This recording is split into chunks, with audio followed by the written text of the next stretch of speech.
கோவை பன்னிமடை பகுதியைச் சேர்ந்த மதுமிதா உடன் படித்த நண்பர்கள் மற்றும் அறிமுகமானவர்களிடம் ஆன்லைன் ட்ரேடிங் மூலமாக புதிதாக தொழில் தொடங்க உள்ளதாகவும் அதில் முதலீடு செய்தால் நல்ல லாபம் கிடைக்கும் என கூறி நம்ப வைத்ததாக கூறப்படுகிறது.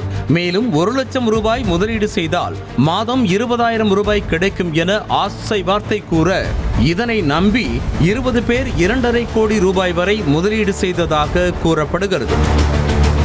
முதல் மாதம் மட்டும் லாபத்தொகை என்ற பெயரில் பணத்தை கொடுத்த மதுமிதா பின்னர் முதலீடு செய்த நிறுவனத்தில் தான் இழப்பை சந்தித்ததாகவும் விரைவில் நீங்கள் செலுத்திய பணத்தை பெற்றுத் தருவதாகவும் கூறிவிட்டு பின்னர் தலைமறைவானதாக சொல்லப்படுகிறது. கடந்த 1.5 ஆண்டுகளாக மதுமிதாவை பணத்தை முதலீடு செய்து ஏமாந்தவர்கள் தேடி வந்த நிலையில் அவர் துபாயில் இருப்பது தெரிய வந்திருக்கிறது. மேலும் துபாயிலும் மோசடி செய்ததாக கூறப்படும் நிலையில் பாதிக்கப்பட்டவர்கள் புகார் அளிக்க இருப்பது தெரிந்து அங்கிருந்து கேரளாவிற்கு வந்ததாக சொல்லப்படுகிறது. உங்க துபாயிலையும் போய் சேம் இதே பிஸ்னஸை கண்டினியூ பண்ணியிருக்காங்க. அங்கே 2 பேர்த்த ஏமாத்திருக்காங்க. அங்கே ஏமாத்தின ஒரு ஆள் இங்கே இருக்கிறவர் கூட ஒருத்தர்கிட்ட இன்ஃபார்ம் பண்ணியிருக்காரு. அவங்களும் ஏமாந்ததுனால இன்ஃபார்ம் பண்ணியிருக்காங்க.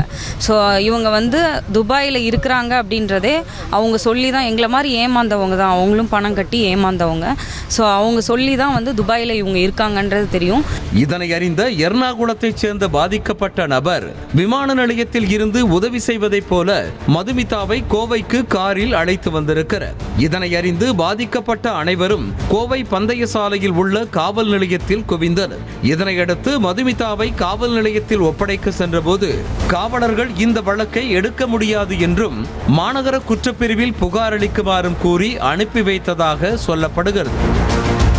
இந்த விவகாரம் தொடர்பாக மதுமிதாவிடம் விளக்கம் கேட்டபோது 2 கோடி ரூபாய் பணத்தை துபாயில் முதலீடு செய்து இழந்ததாகவும் தற்போது திருப்பி கொடுக்க முடியாத நிலை உள்ளதால் கால அவகாசம் கேட்டிருப்பதாக கூறினார். டைம் கேட்கலான்னு இருக்க, தெரியல என்ன பண்ணுவாங்கன்னு எனக்கு தெரியல. போதே தெரியும்.